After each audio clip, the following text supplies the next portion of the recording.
When life gets unpredictable, preparation matters. In medicine, it's all about staying alert, ready for whatever comes through the door. On the road, it's no different. That's why Volvo designs vehicles to help anticipate risk, reduce harm, and protect lives. The Volvo XC90's advanced safety systems inspire confident decisions wherever the road takes you. The Volvo XC90, for life. Proud sponsor of the Pit Podcast. Learn more at volvocars.ca/safety. For now, let's talk about the municipal beat. And joining me on the line is Linda Gyulai, journalist with the Montreal Gazette. Linda, thanks for coming on the show.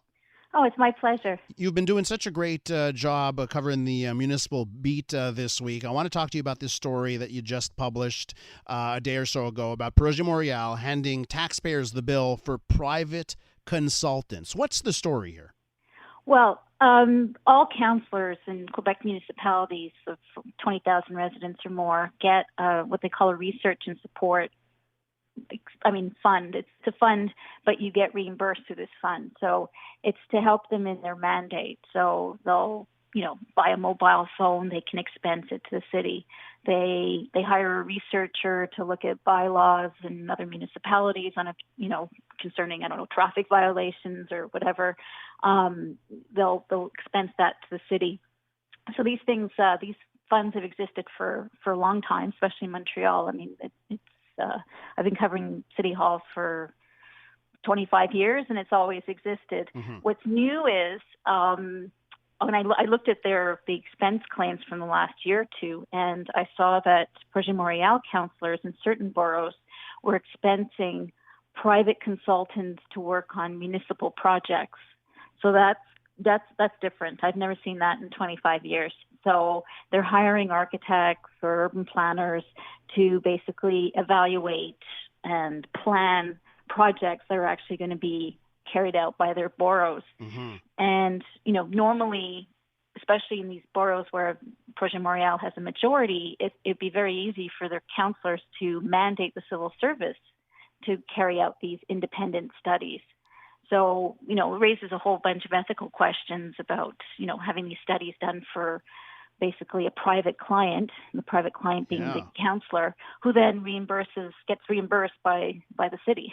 So, Linda, there's a couple of things that go through my head. As you explain that, part of me says, well, you know what? If the money is limited, right, the actual dollar signs that each counselor can bill or expense is limited, I guess I'd rather have it spent on, let's say, a consultant for something in the borough as opposed to lunches or a cell phone, right? So part of me goes that way. And then I also think of, well, geez, you mentioned the civil servants and that they're paid to do a lot of these jobs. They're on the payroll. So I'd love your thoughts on where you fall on that sort of balance. Right. Well, first of all, I mean, it's not a small amount of money. They billed $110,000 roughly to the city last year. This is Projet Montreal for these consultants, but they actually got $749,000 in research and support funds reimbursed by the city.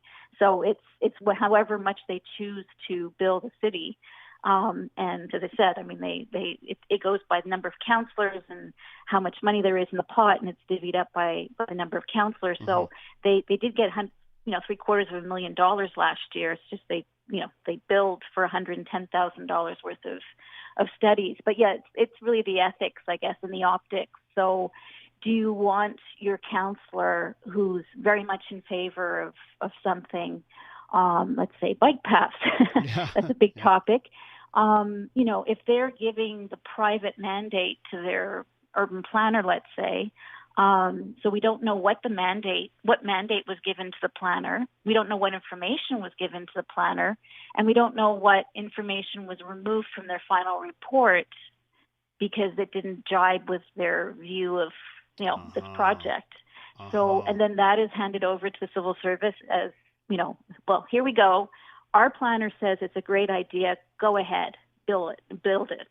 So, I mean, there's a whole lot of, ethical questions involved. And, if the civil service doesn't have the internal expertise, the resources to carry out a particular feasibility study, let's say, they will issue a contract to an outside consultant.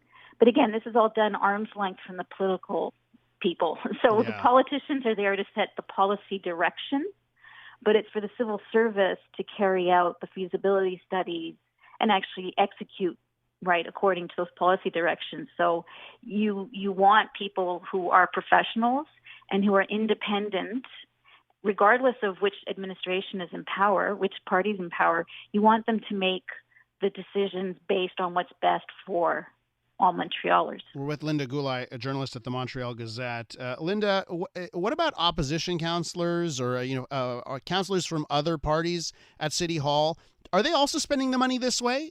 No, they're not. So I obviously I didn't just look at Projet Montreal. I looked at Ensemble Montréal, which is the main opposition party.